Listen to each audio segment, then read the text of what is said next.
না, চিনি, আমরা অনেকেই চিনি, শুনছি, অনেক বড় বুজুর্গ। তো তিনার কাছে এক লোক এসে বলতেছেন যে হুজুর, ওনার দরবারে এক লোক এসে, হুজুর আমি অনেক বড় গুনাহগার, আমি আমার গুনাহকে কিভাবে মাফ করাবো, আপনি আমাকে কিছু আমল শিখা দেন। তখন হাসান বসরি রহমতুল্লাহ আলী বললেন যে যাও, তুমি যা ইস্তেগফার করো। কি বলছেন? যে তুমি যা ইস্তেগফার করো, অর্থাৎ আস্তাগফিরুল্লাহ পড়ো, এটা বেশি বেশি পড়ো। আচ্ছা, চলে গেছে। এরপর আরেক লোক এসে আইসা বলতেছে, হুজুর আমার বাগানের মধ্যে বৃষ্টি হয় না, অনাবৃষ্টি দেখা যাচ্ছে, বৃষ্টি হয় না, আমার ফসলগুলো নষ্ট হয়ে যেতেছে, হুজুর আপনি কোনো আমল আমাকে বইলা দেন। হাসান বসরি রহমতুল্লাহ আলী বলেন যে যাও, তুমি বেশি বেশি ইস্তেগফার করো। এই ব্যক্তিও চলে গেল। তৃতীয়বার আরেক লোক আসলো, আইসা বলতেছে, হুজুর আমি অনেক ঋণে জর্জরিত, আমার অনেক মানুষ আমার থেকে টাকা পায়, আমার আর্থিক অনেক সমস্যা, আমার অনেক টাকা পয়সা ধন সম্পদের প্রয়োজন, আমাকে কিছু আমল বইলা দেন যাতে আল্লাহ তাআলা আমার সব প্রয়োজন মিটায় দেন। হাসান বসরি রহমতুল্লাহ আলী বললেন যে তুমি বেশি বেশি ইস্তেগফার করো। এই ব্যক্তিও চলে গেল। আবার আরেকজন লোক আসলো, আইসা বলতেছে যে হুজুর আমার সন্তান হয় না, আমি নিঃসন্তান, আপনি এমন কোনো আমল আমাকে বইলা দেন যাতে আল্লাহ তাআলা আমাকে নেক্সট সন্তান আমাকে দান করে। হাসান বসরি রহমতুল্লাহ আলী বললেন যে তুমি বেশি বেশি ইস্তেগফার করো। এরপর ইনিও চলে গেলেন। চলে যাওয়ার পর এরপর আরেক লোক আসলো, আরেক লোক আইসা বলতেছে যে হুজুর আমি একটা বাড়ি করতে চাই, কিন্তু আমার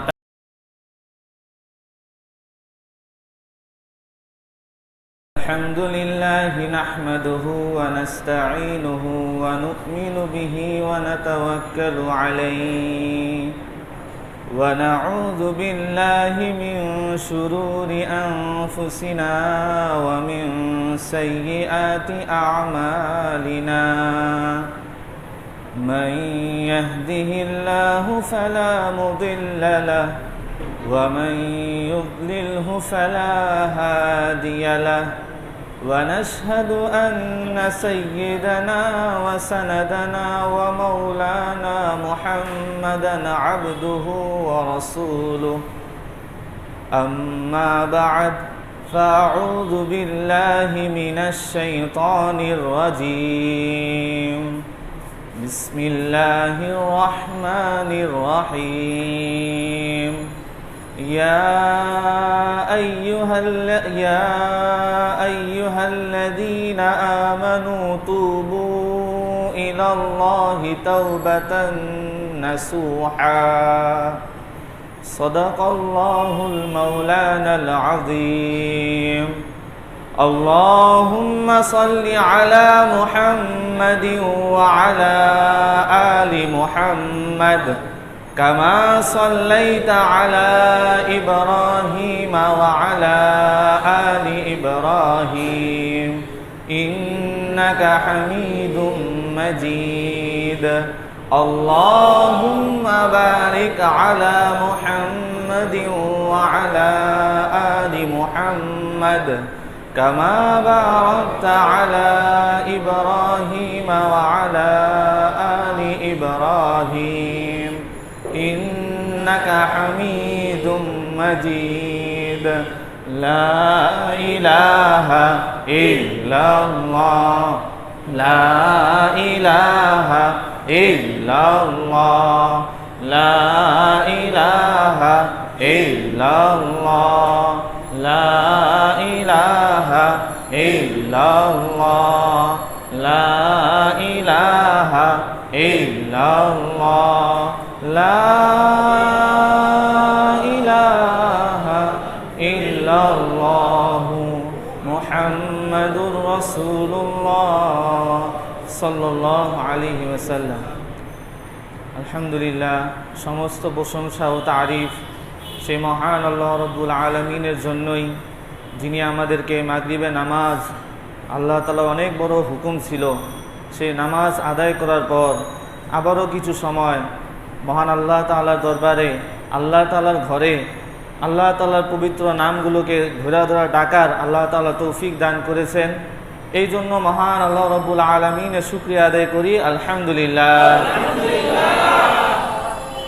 এমন এক মজলিসে আল্লাহ তাআলা আমাকে আপনাকে আনছেন যে মজলিসের দাম হাদিসের মধ্যে আছে, কোনো ব্যক্তি যদি এই মজলিসে শুধু বৈশা থাকে শুধু বৈশা থাকবে, বলে 60 বছর নফল ইবাদতের সওয়াব আল্লাহ তাআলা ওই ব্যক্তির আমলনামায় দান করবে। এমন এক মজলিসে আল্লাহ তাআলা আমাদেরকে আনছেন যে একটা দ্বীনি মাসালা, একটা কথা আমরা বলবো এবং শুনবো। আল্লাহ তাআলা এক এক কথার মাধ্যমে, এক এক মাসালার মাধ্যমে আল্লাহ তাআলা 1000 নফল নামাজ পড়ার সওয়াব আল্লাহ তাআলা আমার আপনার আমলনামায় দান করবেন। এমন এক মজলিসে আল্লাহ তাআলা বসাইছেন যে মজলিসে উঠার আগে ফেরেশতারা ঘোষণা করতে থাকে যে হে জাকিরিন বান্দারা, আল্লাহ তাআলা তোমাদের গুনাহকে মাফ করে দিয়েছেন এবং তোমাদের গুনাহকে নেকির দ্বারা আল্লাহ তাআলা পরিবর্তন করে দিয়েছেন। আলহামদুলিল্লাহ, আল্লাহ তাআলা অনেক বড় দয়া, আল্লাহ তাআলা আমাদেরকে বসাইছেন। আমরা বুঝতে পারি নাই, অনেক মানুষ শুনছে, এলান হয়েছে, কিন্তু অনেক মানুষ বুঝতে পারে নাই।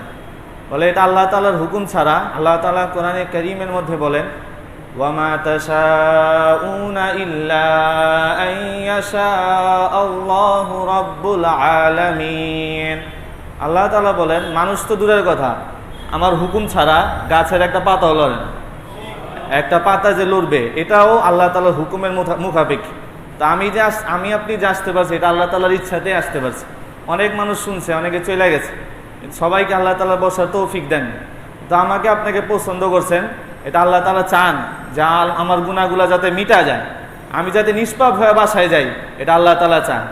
তো ভাই মজলিস অনেক দাম, এমন মজলিস যেটাকে আল্লাহ তাআলা আল্লাহ নবীকে বসার জন্য হুকুম দিয়েছেন যে হে নবী আপনি ওই মজলিসে যা বসেন যে মজলিসে সকাল সন্ধ্যা আমাকে নিয়ে ডাকে লা ইলাহা ইল্লাল্লাহ, লা ইলাহা ইল্লাল্লাহ, লা ইলাহা ইল্লাল্লাহ, লা ইলাহা ইল্লাল্লাহ, লা ইলাহা ইল্লাল্লাহু মুহাম্মাদুর রাসূলুল্লাহ সাল্লাল্লাহু আলাইহি ওয়াসাল্লাম। আলহামদুলিল্লাহ, আল্লাহ তাআলা আমরা জানি আল্লাহ তাআলা আমাদেরকে সৃষ্টি করছেন, তিনি আমাদের মালিক। আমরা কম বেশি এটা জানি যে আমরা প্রত্যেকেই গুনাহগার। কি বলেন? আমরা প্রত্যেকেই গুনাহগার। গুনাহ ছাড়া মানুষ আছে, নবীরা গুনাহ, নবীদের গুনাহ নেই। নবীদের বাদে সমস্ত মানুষ গুনাহগার।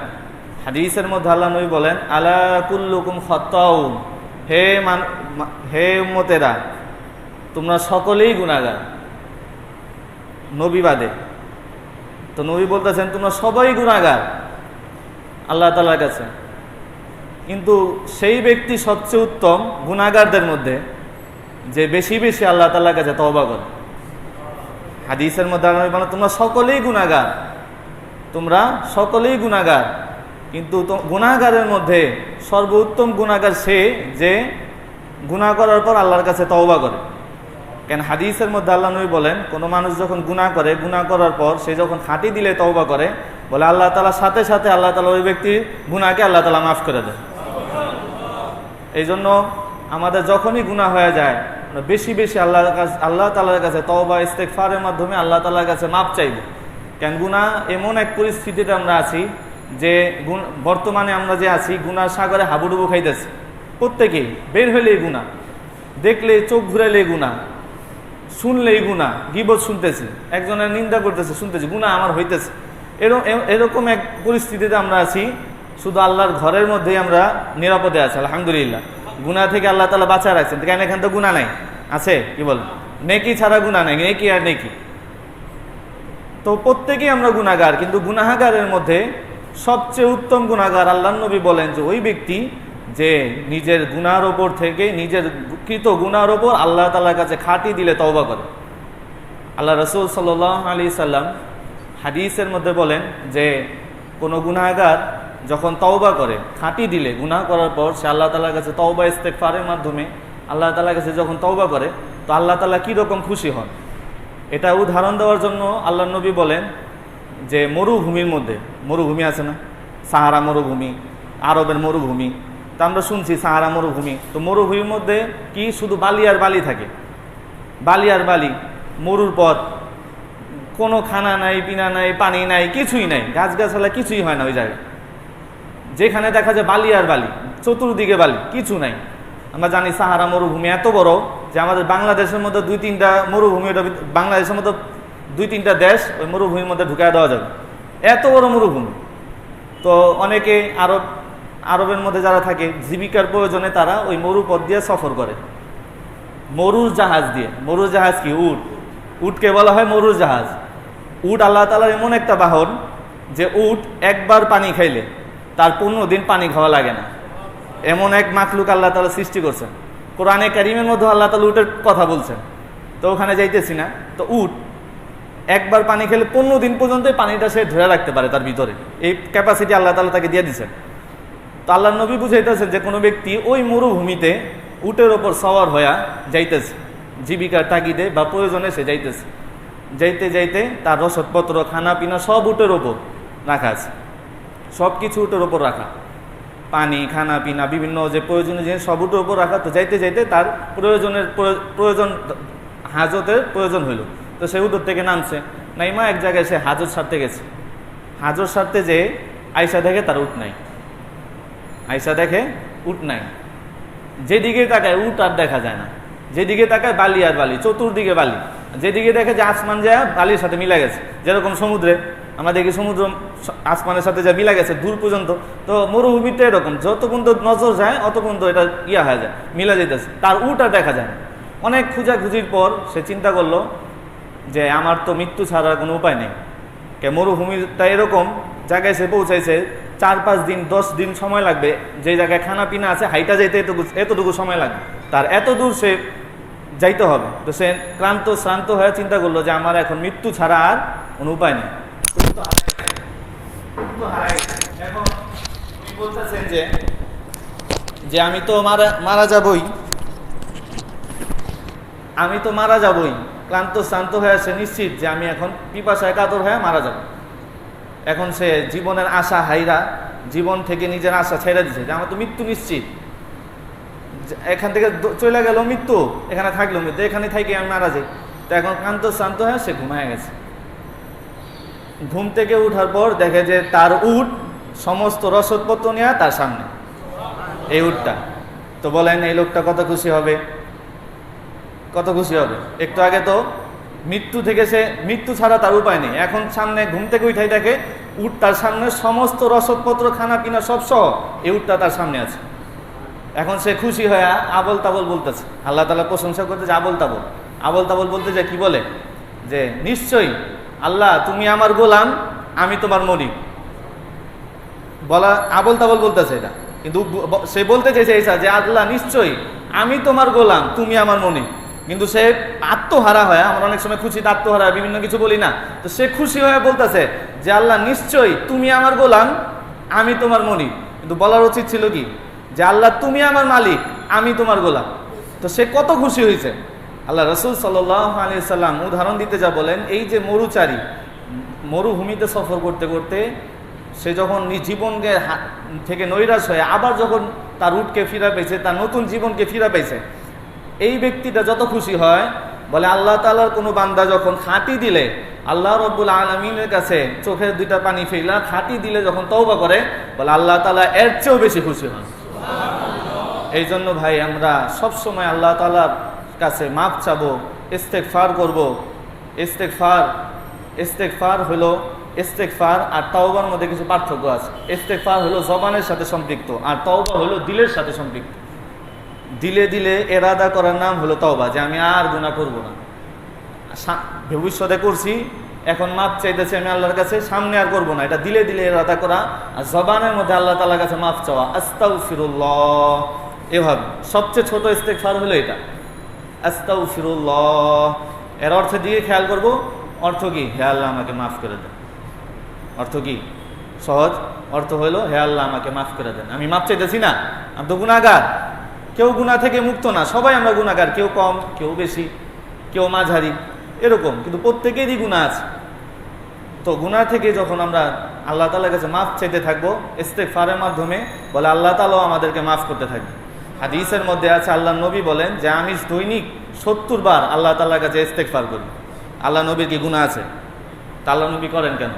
করেন এই জন্য মুহাদ্দিসিনে কেরাম বলেন যে আমাদেরকে শিক্ষা দেওয়ার জন্য, যে আল্লাহ নবীর জিনার গুনাহ নাই, উনি 70 বার ইস্তেগফার করেন, তা আমাদের কতবার করা উচিত? কি বলেন? 1000 বার, 70,000 বার, অজস্রভাবে। তো এই ইস্তেগফার আমরা এমন একটা আমল যে ইস্তেগফারের দ্বারা মানুষের জীবনের সমস্ত প্রয়োজন আল্লাহ তাআলা মিটায় দেন। হযরত হাসান বসরি রহমতুল্লাহি আলাইহির কাছে এক লোক আয়েশা বলতেছে যে হুজুর, কি বলেন, চিনি না আমরা হাসান বসরি রহমতুল্লাহি আলাইহিকে? আমাদের সিলসিলার মধ্যে আকাবিরের মধ্যে একজন। কি বলেন, চিনেন না? চিনি, আমরা অনেকেই চিনি, শুনছি, অনেক বড় বুজুর্গ। তো তিনার কাছে এক লোক এসে বলতেছেন যে হুজুর, ওনার দরবারে এক লোক এসে, হুজুর আমি অনেক বড় গুনাহগার, আমি আমার গুনাহকে কিভাবে মাফ করাবো, আপনি আমাকে কিছু আমল শিখায় দেন। তখন হাসান বসরি রহমতুল্লাহ আলী বললেন যে যাও, তুমি যা ইস্তেগফার করো। কি বলছেন? যে তুমি যা ইস্তেগফার করো, অর্থাৎ আস্তাগফিরুল্লাহ পড়ো, এটা বেশি বেশি পড়ো। আচ্ছা, চলে গেছে। এরপর আরেক লোক এসে আইসা বলতেছে হুজুর, আমার বাগানের মধ্যে বৃষ্টি হয় না, অনাবৃষ্টি দেখা যাচ্ছে, বৃষ্টি হয় না, আমার ফসলগুলো নষ্ট হয়ে যেতেছে, হুজুর আপনি কোনো আমল আমাকে বইলা দেন। হাসান বসরি রহমতুল্লাহ আলী বলেন যে যাও, তুমি বেশি বেশি ইস্তেগফার করো। এই ব্যক্তিও চলে গেল। তৃতীয়বার আরেক লোক আসলো, আইসা বলতেছে হুজুর আমি অনেক ঋণে জর্জরিত, আমার অনেক মানুষ আমার থেকে টাকা পায়, আমার আর্থিক অনেক সমস্যা, আমার অনেক টাকা পয়সার ধন সম্পদের প্রয়োজন, আমাকে কিছু আমল বইলা দেন যাতে আল্লাহ তাআলা আমার সব প্রয়োজন মিটায় দেন। হাসান বসরি রহমতুল্লাহ আলী বললেন যে তুমি বেশি বেশি ইস্তেগফার করো। এই ব্যক্তিও চলে গেল। আবার আরেকজন লোক আসলো, আয়েশা বলতেছে যে হুজুর আমার সন্তান হয় না, আমি নিঃসন্তান, আপনি এমন কোনো আমল আমাকে বইলা দেন যাতে আল্লাহ তাআলা আমাকে নেক্সট সন্তান আমাকে দান করে। হাসান বসরি রহমতুল্লাহ আলী বললেন যে তুমি বেশি বেশি ইস্তেগফার করো। এরপর ইনিও চলে গেলেন। চলে যাওয়ার পর এরপর আরেক লোক আসলো, আরেক লোক আইসা বলতেছে যে হুজুর আমি একটা বাড়ি করতে চাই, কিন্তু আমার টাকা পয়সা নেই, সমস্যা হইতেছে, আপনি কোনো আমল আমাকে বইলা দেন যাতে আমি বাড়ি ঘর করতে পারি। হাসান বসরি রহমতুল্লাহ আলী বললেন যে যাও, তুমি বেশি বেশি ইস্তেগফার করো। এখন মজলিসের মধ্যে সবাই যাওয়ার পর একজন লোক, অনেকের খাস মানুষ থাকে না, তো উনার এক খাস মুরিদ, সবাই যাওয়ার পর উনাকে আইসা বল হুজুর বুঝলাম না, 5 জনে 5 রোগ নিয়ে আসলো, আপনি ওষুধ দিলেন একটাই কথা বললেন, আমাদের কাছে যদি কেউ আসে বলে, আমরা যদি একটা কথা বলি তো বলবো কি হুজুর মনে কিছু পারেই না। কি বলেন? বলবো না? সমস্যা হলো 5টা, ওষুধ দেয় একটা, বলবো না আমরা যে হুজুর খালি এটাই বলে? তো উনার মুরিদ বলতেছে যে হুজুর বুঝলাম না, 5 জন 5টা সমস্যা নিয়ে আসলো, কিন্তু আপনি প্রত্যেকেই বললেন যে তুমি বেশি বেশি ইস্তেগফার করো, বেশি বেশি ইস্তেগফার করো, বুঝলাম না। দেখো আসলে তো এটা আমার ওষুধ না, এটা আল্লাহ তাআলা কোরআনে কারীমের মধ্যে বলছেন। আল্লাহ তাআলা কোরআনে কারীমের 29 পারায় সূরা নূহ আলাইহিস সালামের নামে একটা সূরা আছে, ওই সূরার মধ্যে 10 থেকে 12 এই আয়াতগুলোর মধ্যে আল্লাহ তাআলা বলছেন। আল্লাহ তাআলা বলেন ফাকুল তুস্তাগফিরু রাব্বাকুম ইন্নাহু কানা গফফারা। আল্লাহ তাআলা বলেন, নূহ আলাইহিস সালাম বলতেছেন যে আল্লাহ তাআলা বলতেছেন যে তোমরা আল্লাহর কাছে ক্ষমা চাও, নিশ্চয়ই আল্লাহ তাআলা তোমাদেরকে ক্ষমা করে দিবেন। এরপরে আল্লাহ তাআলা বলতেছেন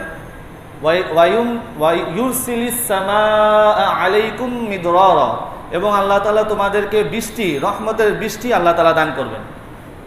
এরপরে পরের আয়াতের অংশে আল্লাহ তাআলা বলতেছেন ওয়ায়ুমদিদকুম মালিউ ওয়া বানিন, আল্লাহ তাআলা তোমাদের সম্পদের মধ্যে বরকত দিয়ে দিবেন। ওয়া বানিন, আল্লাহ তাআলা তোমাদেরকে নেককার সন্তান দান করবেন। ওয়ায়াজআল লাকুম জান্নাতিন ওয়ায়াজআল লাকুম আনহারা, এবং এমন বাড়ি দান করবেন যার সামনে মাঠ আছে, নদী আছে, পুকুর আছে, এমন বাড়ি আল্লাহ তাআলা জান্নাতের মধ্যে তোমাদেরকে দান করবেন। তো তিনি বলতেছেন এটা তো কোরআনের প্রেসক্রিপশন, এটা তো আমার না। ইস্তেগফারের দ্বারা আল্লাহ তাআলা ক্ষমা করে দেন, 1 নম্বর। এরপরে আল্লাহ তাআলা বৃষ্টি দান করবেন, আয়াতে কারিমার মধ্যে আল্লাহ তাআলা বলছেন। এরপরে 3 নম্বরে যে আমি তোমাদের ধন সম্পদের মধ্যে বরকত দান করব। এরপরে 4 নম্বর তোমাদের সন্তান সন্ততির মধ্যে বরকত দান করব। 5 নম্বর আমি তোমাদেরকে এমন বাড়ি দান করব যে বাড়ির সামনের উঠান, যে বাড়ি সুউচ্চ বাড়ি, জান্নাতের মধ্যে আমি তোমাদেরকে বাড়ি দান করব। এমন এক প্রেসক্রিপশন ইস্তেগফারের দ্বারা। এই জন্য ভাই আমরা বেশি বেশি আল্লাহ তাআলার কাছে ইস্তেগফার, আস্তাগফিরুল্লাহ আস্তাগফিরুল্লাহ, এটা বেশি বেশি সবতে উঠতে বসতে চলতে ফিরতে এটা বলতে থাকবো। যদি আমিও বলি তাহলে আমার মধ্যেও কিন্তু এই 5টা ফজিলত আমি পেয়ে যাব। আরও ফজিলত আছে, হাদিসের মধ্যে আছে। এটা তো কোরআনেরটা বললাম, এখন হাদিসেরটা শুনেন। এত ফজিলত, আসলে ইস্তেগফারের ফজিলত অনেক, আমার যতটুকু ইলম আছে আমি বলতেছি। তো হাদিসের মধ্যে আল্লাহ রাসূল সাল্লাল্লাহু আলাইহি সাল্লাম বলেন যে কোনো ব্যক্তি যদি ইস্তেগফারের সাথে আঠার মতো লেগে থাকে, আঠা আছে না, আঠার মতো লেগে থাকে, আল্লাহ তাআলা ওই ব্যক্তিকে 5টা পুরস্কার দান করবেন। কয়টা? 5টা। আগে গেল কয়টা? 5টা। এখন আবার শুনেন 5টা। আল্লাহ রাসূল সাল্লাল্লাহু আলাইহি সাল্লাম বলেন যে মান লাযিমাতিল ইস্তিগফার জাআলাল্লাহু মিন কুল্লি যিকিন মাখরাজা। ইস্তিগফারের 1 নম্বর সুফল, আল্লাহ তাআলা ওই ব্যক্তিকে সমস্ত প্রকার বিপদ আপদ বালা মুসিবত থেকে আল্লাহ তাআলা হেফাজত করবেন। আমাদের কত বিপদ, কি বলেন, আছে না? বিপদ ছাড়া মানুষ আছে? মরার বিপদ, এই বিপদ সেই বিপদ, বের হইলে অ্যাক্সিডেন্টের বিপদ, ডাকাতের বিপদ, কত বিপদ। বলে যে বেশি বেশি লাযিমাতুল ইস্তিগফার, যে আঠার সহিত লেগে থাকে। আঠা বলতে বুঝাচ্ছে সবসময় যে ইস্তিগফারের আমল করে। আঠা বলতে বুঝাচ্ছে যে কোনো যে ইস্তিগফারের সাথে আঠার মতো লেগে থাকে, যে বেশি বেশি যে ইস্তিগফার করে, আল্লাহ তাআলা ওই ব্যক্তিকে বিপদ আপদ থেকে আল্লাহ তাআলা হেফাজত করবে। 1 নম্বর। 2 নম্বর, যে বেশি বেশি ইস্তিগফার করবে, আল্লাহ তাআলা ওই ব্যক্তিকে পেরেশানি থেকে আল্লাহ তাআলা হেফাজত করবে। আমাদের কত পেরেশানি, কি বলেন? পেরেশানি টেনশন ছাড়া কোনো মানুষ আছে? কি বলেন, আছি আমরা? কেউ আছেন? যে টেনশন, মরার টেনশন, বাঁচার টেনশন, থাকার টেনশন, চাকরির টেনশন, ব্যবসার টেনশন, কত টেনশন আমাদের। এই যত টেনশন আছে, বলে কেউ যদি ইস্তিগফার বেশি বেশি ইস্তিগফার করবে, আল্লাহ তাআলা ওই ব্যক্তির টেনশন, দুশ্চিন্তা আল্লাহ তাআলা দূর করে দেবে।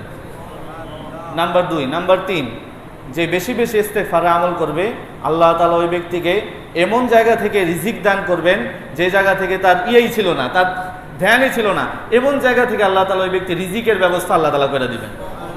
এত ফজিলত। নাম্বার 3। নাম্বার 4, আল্লাহ তাআলা ওই ব্যক্তিকে, ওই যে বেশি বেশি ইস্তিগফার করবে, আল্লাহ তাআলা ওই ব্যক্তিকে আযাব, আল্লাহ তাআলা ওই ব্যক্তি যত পর্যন্ত ইস্তিগফারের সাথে লাগা থাকবে, আল্লাহ তাআলা কোনো আযাব ওই ব্যক্তিকে আল্লাহ তাআলা দিবেন না। বর্তমানে যে আযাব চলতেছে করোনা নামক, আমরা সবাই জানি, বাঁচার উপায় আল্লাহ তাআলা দিয়ে দিয়েছেন, বেশি বেশি ইস্তিগফার। দেখবো আল্লাহ তাআলা কিভাবে বাঁচাবেন, আল্লাহ তাআলা ইচ্ছা, কিন্তু আমল আমাদের সামনে আছে। 4 নম্বর, আল্লাহ তাআলা কোনো আযাব ওই ব্যক্তিকে দিবেন না যে বেশি বেশি ইস্তিগফার করবে। 4 নম্বর। 5 নম্বর ফজিলত হইল যে বেশি বেশি ইস্তিগফার করবে, আল্লাহ তাআলা ওই ব্যক্তিকে মুস্তাজাবু দাওয়া, অর্থাৎ এমন ব্যক্তি বানায় দিবেন যে দোয়া করলে কবুল হয়ে যায়। কি বলেন, আমরা চাই না যে আমি দোয়া করলে কবুল হয়ে যায়? কি বলেন, চাই না? কি চাই না? আমরা চাই। তো এই যে আমল করা লাগে, যে বেশি বেশি ইস্তিগফার করবে, আল্লাহ রাসূল সাল্লাল্লাহু আলাইহি সাল্লাম হাদিসের মধ্যে বলেন যে আল্লাহ তাআলা ওই ব্যক্তিকে মুস্তাজাবু দাওয়া বানায় দিবেন, অর্থাৎ সে দোয়া করতে দেরি, কবুল হইতে দেরি নেই, সাথে সাথে আল্লাহ তাআলা কবুল করে নেবেন। একটা ঘটনা আছে কিতাবের মধ্যে, সংক্ষেপে বলে দিতেছি। ইমামে আজম, আমরা জানি যে পৃথিবীর মধ্যে 4টা মাযহাব অনেক প্রসিদ্ধ, আরো মাযহাব আছে, যার মধ্যে ইমাম আবু হানিফা রাহমাতুল্লাহি আলাইহি যে মাযহাবের অনুসরণ আমরা করতেছি, আরো 3টা মাযহাব আছে, ইমাম শাফিঈ, ইমাম মালিকি, ইমাম আহমদ ইবনে হাম্বলি। এই 4টা মাযহাব সারা পৃথিবীতে বিখ্যাত। তো 4 মাযহাবের একজন ইমাম হলেন ইমাম আহমদ ইবনে হাম্বল রাহমাতুল্লাহি আলাইহি, যিনি অনেক বড় যুগ শ্রেষ্ঠ মুহাদ্দিস, অনেক বড় আলেম ছিলেন। তিনার রচিত এক কিতাব হলো, আমরা জানি, মুসনাদে আহমদ, একটা বিশাল হাদিসের কিতাব, সারা পৃথিবী জুড়ে বিখ্যাত। উনি পড়ান, উনার লিখিত কিতাব সারা পৃথিবীর মধ্যে, মুসনাদে আহমদ। ওই হাদিসের মধ্যে উনি 40,000-এর চেয়েও বেশি হাদিস আনছেন ওই কিতাবের মধ্যে। এত বড় আলেম ছিলেন, অনেক বড় বুজুর্গ ছিলেন। তো উনি শেষ বয়সে একদিন যাইতেছেন, শেষ বয়সে উনি হাদিস সংরক্ষণের কাজে লিপ্ত হয়ে যান। তো একদিন এরকম হাদিস সংগ্রহের জন্য উনি বাহির হয়ে গেলেন, ওনার এলাকা থেকে এক জায়গায় চলে গেলেন। যাওয়ার পর এখন মাগরিব হয়ে গেছে, শীতকাল ছিল অনেক, রাত্রিবেলা বের হয়েছেন, মাগরিব হয়ে গেছে। তো তিনি চিন্তা করলেন, পাশে দেখলেন মসজিদের মধ্যে তিনি চিন্তা করলেন মাগরিব এসা পয়রা মসজিদে থেকে যাব, যেহেতু আমি এখানে কাউকে চিনি না, কারো বাসা আমার পরিচিত নাই, এখানে থেকে যাব, এরপর ফজর নামাজ পড়ে আবার আমি রওনা দিব। হাদিস সংগ্রহের জন্য তিনি অনেক মেহনত করছেন। তো ওদিন হাদিস সংগ্রহের জন্য যাইতেছিলেন। তো মাগরিব নামাজ পড়ার পর এবং এশার নামাজ পড়ার পর মসজিদেই ছিলেন। এশার নামাজ পড়ার পর তিনি হাদিসের কিতাব বের করে পড়তেছেন। এখন মসজিদের খাদেম এশার নামাজে পড়ে আয়েশা ওনাকে বলতেছে যে হুজুর, আপনাকে বের হয়ে যেতে হবে, মসজিদ তালা মেরা দিব। খাদেম সাহেব বলতেছেন মসজিদ তালা মেরা দিব, আপনি বের হয়ে যান। তো উনি বললেন যে ভাই, আমি তো মুসাফির মানুষ, আমি কাউকে এখানে চিনি না। ওই খাদেম চিনে না, যে যুগ শ্রেষ্ঠ আলেম চিনে না, অন্য এলাকায় আসছে। উনি আবার এত প্রসিদ্ধ, উনি আবার এরকম না যে নিজেরটা নিজে প্রসিদ্ধ, এরকম না, যে চিনলে চিনুক, অনেক বড় আল্লাহর ওলি ছিলেন এরকম। তো খাদেম উনাকে চিনে না, বলে যে আপনাকে বের হয়ে যেতে হবে, আমি মসজিদ তালা মেরা দিব। উনি বলতেছেন যে ভাই আমি তো মুসাফির মানুষ, আমি কোথায় যাব, আর রাত শীতের রাত, আমাকে তুমি থাকতে দাও, আমি ফজরের মুসল্লি মসজিদের, ফজরের নামাজ পড়ে আমি চলে যাব। তো খাদেম কোনো মতেই মানে না, না বের হইতে হবে, বের হন নইলে আমি আপনাকে ঘাড় ধরে বের করে দিব। খাদেম তো চিনে না যে উনি যুগ শ্রেষ্ঠ মুহাদ্দিস আহমদ ইবনে হাম্বল রহমতুল্লাহ আলী। তো খাদেম অনেক সময় একটু কটু বাক্যে বলে দিল বের হন নাহলে আমি বের করে দিব। তো তিনি চিন্তা করলেন যে যা বের হয়ে যাই, তো বের হয়ে গেলেন। বের হয়ে যাওয়ার পর মসজিদ থেকে তো বের হয়ে গেলেন, কনকনে শীত। তো তিনি একটু হাঁটা শুরু করলেন, হাঁটতে হাঁটতে সামনে দেখেন একটা বাজার, বাজারের মধ্যে দেখেন যে এক রুটি বিক্রেতা, রুটির দোকান সাবন খাব্বাস, এক যুবক যিনি রুটি বানায়, রুটি বিক্রি করে। তো তিনি যুবকের সামনে সালাম দিলেন, আসসালামু আলাইকুম, যুবককে বললেন। যুবক আলাইকুম সালাম বলল। যুবককে বলতেছেন আহমদ ইবনে হাম্বল রহমতুল্লাহ আলী বলতেছেন যে হে যুবক, আমি মুসাফির মানুষ, আমি তোমার যদি কোনো সমস্যা না হয়, আমি কি তোমার রুটির দোকান, রুটি যেহেতু করতেছে ওখানে তন্দুর গরম, তো তুমি যদি অনুমতি দাও আমি তোমার তন্দুরের সামনে একটু বসে থাকবো, তোমার দোকানের সামনে, তোমার কি কোনো সমস্যা হবে? যুবক বলে না, আহলান ওয়াসাহলান, আসেন, কোনো অসুবিধা নেই, আপনি আমার দোকানের সামনে একটু বসে থাকবেন, আমার কি অসুবিধা, বসেন। তো এখন উনি বসে আছেন, রুটির দোকানের সামনে বসে হাদিস পড়তেছেন। এখন উনি যুবককে দেখতেছেন যে যুবক একটা আমল করতেছে। যুবক যখন রুটি বানায় তখন পরে আস্তাগফিরুল্লাহ, রুটি যখন খামির থেকে বানায়, রুটি মলতেছে, বলে আস্তাগফিরুল্লাহ। এরপরে যখন রুটি বেলে পরে আস্তাগফিরুল্লাহ। এবার রুটি যখন ছেঁকে বলে আস্তাগফিরুল্লাহ। রুটি বিক্রি করতেছে বলে আস্তাগফিরুল্লাহ। রুটির টাকা নিতেছে বলে আস্তাগফিরুল্লাহ। সর্বনিয়ত আস্তাগফিরুল্লাহ পড়তেই আছে যুবক পড়তেছে। তো আহমদ ইবনে হাম্বল রহমতুল্লাহ আলী চিন্তা করলেন যে যুবক মানুষ এই আমলটাকে কি আঁকড়ে ধরছে, তাকে তো জিজ্ঞেস করা দরকার।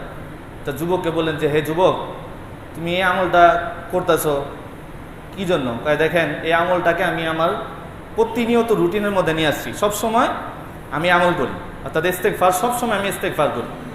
আর এই আমলের বরকতে আল্লাহ তাআলা আমাকে মুস্তাজাবু দাওয়া বানায় দিয়েছেন, অর্থাৎ আমি যে দোয়া করি এই দোয়া আল্লাহ তাআলা কবুল করেন। যুবক বলতেছে। তো ইমাম আহমদ ইবনে হাম্বল রহমতুল্লাহ চিন্তা করলেন কি বলে যুবক, এই যুবক দোয়া করে আর দোয়া কবুল হয়ে যায়। এরপর যুবক বলতেছে যে হুজুর, আমি আমার জীবনে এই পর্যন্ত যত দোয়া করছি আলহামদুলিল্লাহ আল্লাহ তাআলা সমস্ত দোয়াকে কবুল করে ফেলছেন, কিন্তু একটা দোয়া কবুল করেন না, একটা দোয়া এখনো কবুল হয়নি। আমি জানি না কেন আল্লাহ তাআলা কবুল করলেন না দোয়াটা। তো ইমাম আহমদ ইবনে হাম্বল রহমতুল্লাহ চিন্তা করলেন, যে কৌতূহল জাগলো যে সব দোয়া কবুল হয়েছে, একটা দোয়া কবুল হয়নি, দোয়াটা কি? তো তিনি বললেন যে বাবা, দোয়াটা কি ছিল তোমার? আমি আল্লাহর কাছে দোয়া করছিলাম যে হে আল্লাহ, শুনছি যে যুগ শ্রেষ্ঠ একজন মুহাদ্দিস ইমাম আহমদ ইবনে হাম্বল, তোমার এক প্রিয় বান্দা আছে যিনি পাশের এক এলাকায় থাকেন, আমার ইচ্ছা তুমি তার সাথে আমার মুসাফা করা দাও, আর তার কপালের মধ্যে আমি একটা চুমু খাইতে চাই। তিনি বলে আমি এই দোয়া করছি। ইমাম আহমদ ইবনে হাম্বল রহমতুল্লাহ ছুঁই না, চোখ দিয়ে পানি পড়তেছে। যুবক তো জানে না যে উনি ইমাম আহমদ ইবনে হাম্বল। তখন ইমাম আহমদ ইবনে হাম্বল রহমতুল্লাহ বললেন, হে যুবক, আমি হলাম ইমাম আহমদ ইবনে হাম্বল। তখন যুবক ওনাকে জড়ায় ধরলো, ওনার কপালে চুমা দিল, ওনার সাথে মুসাফা করলো। বলো যুবক, তোমার দোয়াকে আল্লাহ তাআলা এভাবে কবুল করছেন, বলে ইমাম আহমদ ইবনে হাম্বলের কাছে তোমার যাইতে হয়নি, আল্লাহ তাআলাই তোমাকে ইমাম আহমদ ইবনে হাম্বলকেই আল্লাহ তাআলা তোমার কাছে নিয়ে এসে পড়ছে। তো এটা আল্লাহ তাআলা কিসের বরকতে দিচ্ছেন? বেশি বেশি ইস্তেগফারের মাধ্যমে। এই জন্য ভাই আমরা বেশি বেশি আস্তাগফিরুল্লাহ দিলে আল্লাহ তাআলার কাছে মাফ চাবো, যে আল্লাহ আপনি আমাকে মাফ করে দেন। এর অর্থ এটা যে আল্লাহ আপনি আমাকে মাফ করে দেন, আল্লাহ আপনি আমাকে মাফ করে দেন। যত বেশি বলবো, এই যে ফজিলতগুলো বললাম, সমস্ত ফজিলত আমার আপনার হইতে পারে কি? আমল করতে হবে, বেশি বেশি ইস্তেগফার, আস্তাগফিরুল্লাহ, বেশি বেশি উঠতে বসে যখন সুযোগ হয় বেশি বেশি ইস্তেগফার করবো। কোনো নিয়ম নাই, রজুও লাগবে না, শুইয়া বৈশা উঠা হাইটা সবসময় পড়তে পারবেন। আর দিলে দিলে খেয়াল করবেন যে আল্লাহ আপনি আমাকে মাফ করে দেন। আস্তাগফিরুল্লাহর অর্থ এটা যে আল্লাহ আপনি আমাকে মাফ করে দেন, হে আল্লাহ আপনি আমাকে মাফ করে দেন। আল্লাহ তাআলা আমাদের সবাইকে বেশি বেশি ইস্তেগফার বলতে পারি, আমি নিজে আমল করতে পারি, আপনারা আমল করতে পারেন। আল্লাহ তাআলা আমাদের সবাইকে তৌফিক দান করুন। আলহামদুলিল্লাহ ভাই, আমাদের আজকে জুমার দিন, জুমার রাত শুরু হয়ে গেছে। তো জুমার দিনে কিছু আমল আছে আমরা জানি, সূরা কাহাফের আমল, এরপর বিশেষ 6টি আমল, এরপরে দুরূদ শরীফের আমল। আলহামদুলিল্লাহ আমরা এটা কাগজের মাধ্যমে এটা লিপিবদ্ধ করছি। কাগজের মধ্যে জুমার দিনের বিশেষ আমলগুলো আমরা আনছি। আলহামদুলিল্লাহ আমাদের এদিকে এখানে আছে। দোয়ার পরে, জিকিরের পরে দোয়া হবে, দোয়ার পরে ইনশাআল্লাহ আপনারা নিয়ে যাবেন। এখানে আছে ইনশাআল্লাহ জুমার দিনের বিশেষ যে আমলগুলো আছে এটার মধ্যে আনা হয়েছে। ইনশাআল্লাহ আগামীকাল জুমার দিন আমরা এটা নিয়ে যাব, দেখা ইনশাআল্লাহ আমরা আমল করব। এটা নিয়ে ফটোকপি করা বেশি বেশি মানুষের কাছে পৌঁছায় দিব, বলে বেশি বেশি পৌঁছায় দিব। আমি তো আমল করবই, আমি যে দাওয়াতের কাজটা মানুষদেরকে দিছি এর দ্বারা যে তারা যে আমল করবে এর সমপরিমাণ সওয়াব আল্লাহ তাআলা আমাদেরকেও দান করুন। আল্লাহ তাআলা আমাদের সবাইকে বুঝার ও আমল করার তৌফিক দান করুন। ওয়া আখিরু দাওয়ানা আলহামদুলিল্লাহ।